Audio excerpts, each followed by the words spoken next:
lot of nice girls.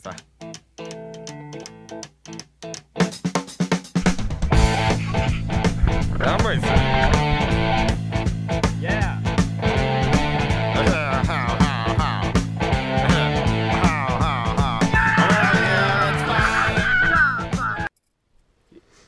Je vais vous présenter les meilleurs trucs à avoir pour avoir un coffre de pêche complet pour le brochet.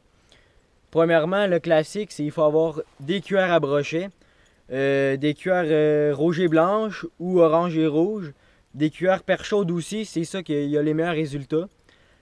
Après ça, ce qu'on a besoin, vu que le brochet, on pêche ça beaucoup dans les plans d'eau, aussi qu'il y a beaucoup de plantes, d'herbes submergées ou submergées. Des cuillères anti-herbe comme ça. C'est fait comme ça. Des cuillères anti-herbe, n'importe quel pêcheur de brochet a besoin de ça. Ensuite, il faut avoir une grenouille qui flotte à surface. Les grenouilles anti-herbe ou des souris anti-herbe, ça fait la même chose. C'est vraiment important d'en avoir pour aller chercher les spécimens qui se cachent dans les joncs où c'est qu'on ne peut pas lancer. Ensuite, il faut toujours avoir des rapalas de couleurs attrayantes, avec des couleurs visibles. Fait que pour le brochet, on élimine les couleurs comme le noir, le blanc, le gris, plus dans les couleurs flash puis réalistes.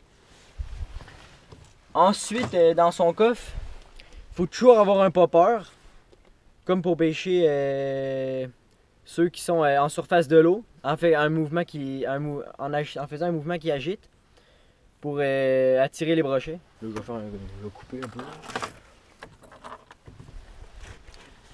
Ensuite, pour pêcher près des lignes d'herbe assez profondes, il faut avoir un leurre banane comme ça. Lui, quand il va lancer, il va tout de suite caler, fait qu'il va tout de suite aller frotter le fond. Puis souvent, les beaux spécimens s'y cachent là. Ensuite, il faut avoir, pour lancer près des joncs, il faut avoir des jigs de couleur attrayante. Ceux-là sont faits en poil de chevreuil, fait que en fait, le poil il va bouger, puis on a juste besoin de ramener doucement, puis ça va faire le mouvement qu'on veut pour attirer le brochet. Ensuite, il faut avoir un spinnerbait. Le spinnerbait, il faut absolument en avoir de couleurs. Comme le blanc, c'est avec ça que j'ai le meilleur résultat, mais on peut aller dans du poil rouge, dans du poil jaune, dans du poil noir même. Toujours avec des cuillères attrayantes. Puis de toujours bien choisir son jig. Comme moi j'aime bien les tubes parce que ça imite les poils du spinnerbait. Mais aussi sur un jaune, j'aime bien mettre des jigs jaunes ou des jigs oranges.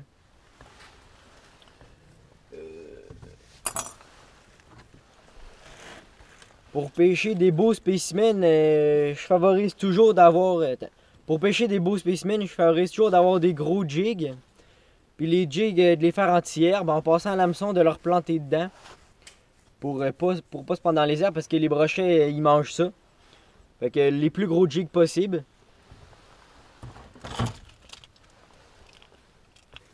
Ensuite, pour avoir des gros spécimens comme des gros brochets, toujours avoir du gros stock comme des gros rapalas puis des grosses cuillères. Comme un rapala comme ça va profond dans l'eau. Puis là, on sait que les gros spécimens, ils se cachent dans le fond. Fait que ça, surtout un spécimen perche chaude comme ça, c'est vraiment bon. Aussi, de toujours avoir des leaders parce qu'on sait que le brochet, c'est environ 700 dents. Fait qu'un leader, c'est assez bon pour pas que ça coupe le fil. Puis d'avoir toujours une bonne paire de pinces pour être capable de dépogner nos hameçons.